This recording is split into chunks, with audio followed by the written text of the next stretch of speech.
आज हम आपको अधिक मास यानी पुरुषोत्तम मास के महीने के बारे में बताने जा रहे हैं।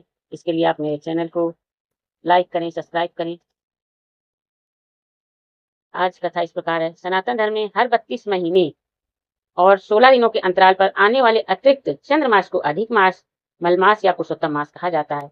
ये महीना पूर्ण रूप से भगवान विष्णु की भक्ति, पूजा और दान पुण्य के लिए समर्पित होता है।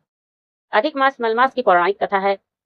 पौराणिक कथाओं में स्कंद पुराण के अनुसार जब भारत के ऋषियों और विद्वानों ने और सौर चंद्र वर्ष के बीच के संतुलन को बनाए रखने के लिए इस 13वें महीने की गणना की तो इस मास का कोई भी स्वामी देवता नहीं बना। मलमास नाम का कारण है कोई स्वामी न होने के कारण सभी शुभ कार्यों जैसे विवाह, गृह प्रवेश आदि के लिए इस महीने को त्याज्य माना जाने लगा। इस अशुद्ध और त्याज्य माने जाने के कारण ही इसे मलमास कहा गया है। भगवान विष्णु की शरण अपने इस उपेक्षित और निंदित होने के दुख से पीड़ित होकर मलमास रोता हुआ भगवान विष्णु श्री हरि के धाम वैकुंठ पहुंचा। उसने अपनी व्यथा भगवान विष्णु को सुनाई और प्रार्थना की कि सब मुझे अशुद्ध मानकर दूर भागते हैं।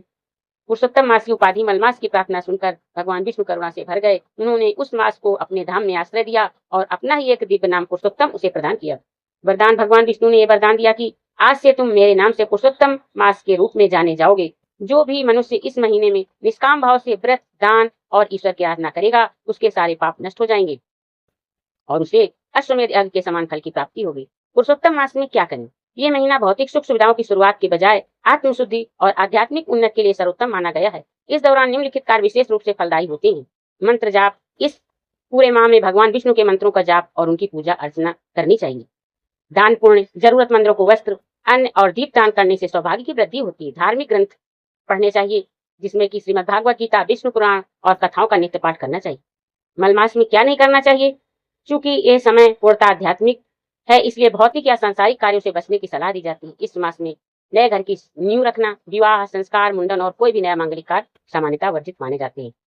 तो दोस्तों इस माह में सबसे ज्यादा भगवान विष्णु की पूजा अर्चना करनी चाहिए और ओम नमो भगवते वासुदेवाय मंत्र का जप करना चाहिए। तो आओ सभी हम जप करते हैं। ओम नमो भगवते वासुदेवाय नमः।